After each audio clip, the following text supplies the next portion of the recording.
김건희 특별검사팀이 윤석열 전 대통령 부부의 공천 개입 의혹과 관련해 국민의힘 윤상현 의원을 불러 조사하고 있습니다. 윤 의원은 조사 전 진지하고 진실하고 성실히 응하겠다는 짤막한 입장만 밝혔는데요. 취재기자 연결해 알아보겠습니다. 이준엽 기자. 네, 김건희 특검 사무실 앞입니다. 네, 윤 의원이 특검에 출석했다고요?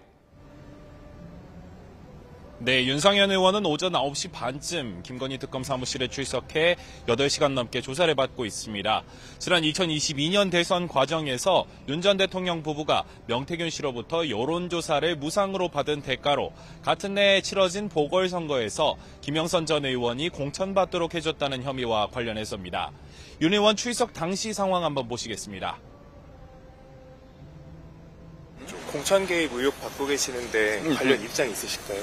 그거는 제가 여기 조사에서 제가 진지하게 또 진실되게 또 성실하게 조사 임하겠습니다. 윤 의원은 보궐선거 당시 국민의힘 공천관리위원장으로 오늘 소환 역시 업무방해 등 혐의 피의자 신분입니다. 지난해 공개된 윤 전 대통령과 명시 통화 녹취에서 이름이 거론되기도 했습니다. 보궐선거 공천 발표 전날 윤 전 대통령이 명 씨에게 상현이에게 내가 한 번 더 이야기할게. 걔가 공관위원장이니까 라고 말하는 내용입니다.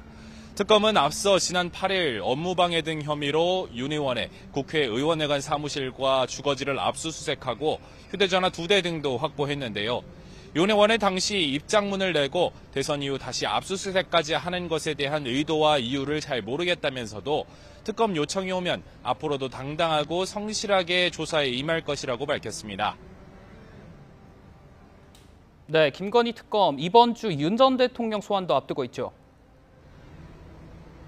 네, 특검은 모레 오전 10시 윤 전 대통령을 공직선거법 위반 혐의 등으로 불러 조사하겠다고 통보한 상태입니다. 윤 전 대통령은 이른바 명태균 게이트의 정점에 있는데요. 특검은 2022년 지방선거와 보궐선거, 2024년 22대 총선 당시 공천 개입 의혹과 함께 20대 대선 당시 명 씨로부터 여론조사를 무상으로 받은 혐의, 그리고 대선 토론 과정에서 김 여사가 도이치모터스 사건으로 오히려 손해를 봤다고 말해서 허위 사실을 유포한 혐의로 조사할 방침입니다. 윤 전 대통령 측은 YTN에 소환 일정 변경을 요청할지 등에 대해 아직 계획이 없다고 밝혔지만 실제 조사가 성사될지는 미지수입니다. 구속된 이후 건강상의 이유를 들어 버티기 전략을 구사하고 있기 때문입니다. 내란 특검팀의 소환에 강제 구인 시도를 포함해 4차례나 응하지 않았고 내란 우두머리 혐의 재판에 역시 3주 연속 불출석하고 있습니다.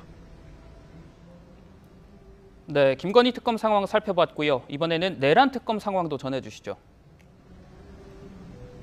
네, 그제 이상민 전 장관을 상대로 19시간의 마라톤 조사를 마친 특검은 이 전 장관의 신병 처리 여부를 고민하고 있습니다.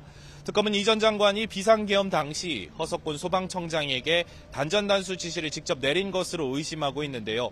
또 국무회의 과정에서는 비상계엄 선포를 막아야 하는 국무위원회 헌법적인 책무를 다하지 않고 사실상 방조했다고도 보고 있습니다.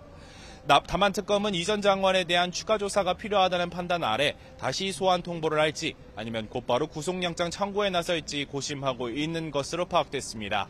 지금까지 김건희 특검 사무실에서 YTN 이준엽입니다.